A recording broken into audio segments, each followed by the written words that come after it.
ദൈവം നമ്മെ എത്ര ശ്രേഷ്ഠവും മാന്യവുമായി സൃഷ്ടിച്ചാക്കിയിരിക്കുന്നു എന്ന് നാം മറന്നു പോകരുത്.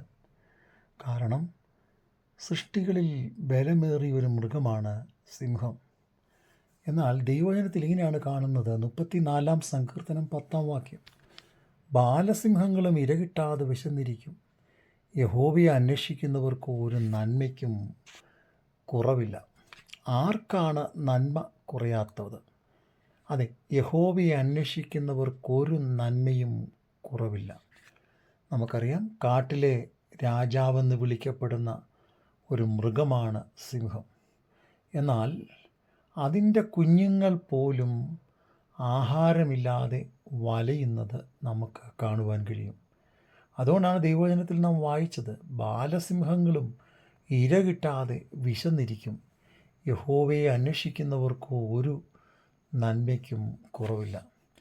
1 ദിനവൃത്താന്തങ്ങളുടെ പുസ്തകം 28 അധ്യായം അതിൻ്റെ 9 വാക്യം വായിക്കുമ്പോൾ നമുക്ക് ദാവീദ് രാജാവ് ശലോമോനോട് പറയുന്ന ഒരു ഭാഗം കാണുവാൻ കഴിയുന്നു.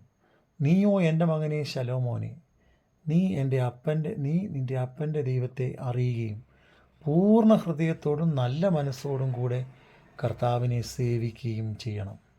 അതെ, നാം വിശ്വസ്തയോടെ യഹോവയെ സേവിക്കുകയും കർത്താവിനെ അന്വേഷിക്കുകയും ചെയ്താൽ ദൈവിക അനുഗ്രഹം നമ്മുടെ മേൽ അനുഗ്രഹമായി ഇറങ്ങി വരുവാൻ ഇടവരും. അതെ, യഹോവയെ അന്വേഷിക്കേണ്ടുന്ന സമയത്ത് അവനെ അന്വേഷിക്കുക. ദൈവം നമ്മെ സഹായിപ്പാനിടയായിത്തീരും. ദൈവവചനത്തിൽ നാം ചിന്തിക്കുമ്പോൾ ദൈവത്തെ അന്വേഷിക്കുന്നതിനാൽ നമുക്ക് വരുന്ന ഗുണങ്ങൾ എന്തൊക്കെയാണ്? 1, ദൈവത്തെ അന്വേഷിക്കുന്നവരുടെ ഹൃദയം എപ്പോഴും ആനന്ദിക്കും. 106 സങ്കീർത്തനം അതിൻ്റെ 3 വാക്യം.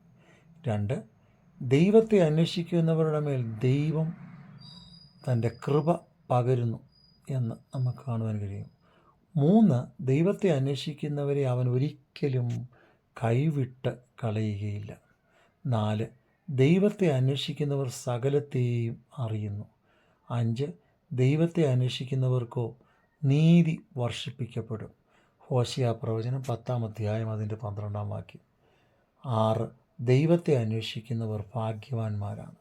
അതെ, ഈ ഭാഗ്യകരമാകുന്ന പ്രത്യാശയ്ക്ക് വേണ്ടിയാണ് കർത്താവ് നമ്മെ വിളിച്ചിരിക്കുന്നത്.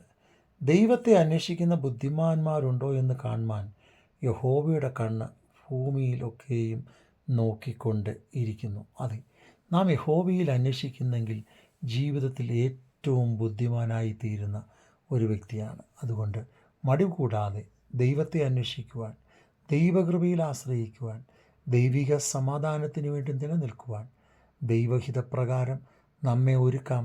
ദൈവം നമ്മെ സഹായിക്കട്ടെ.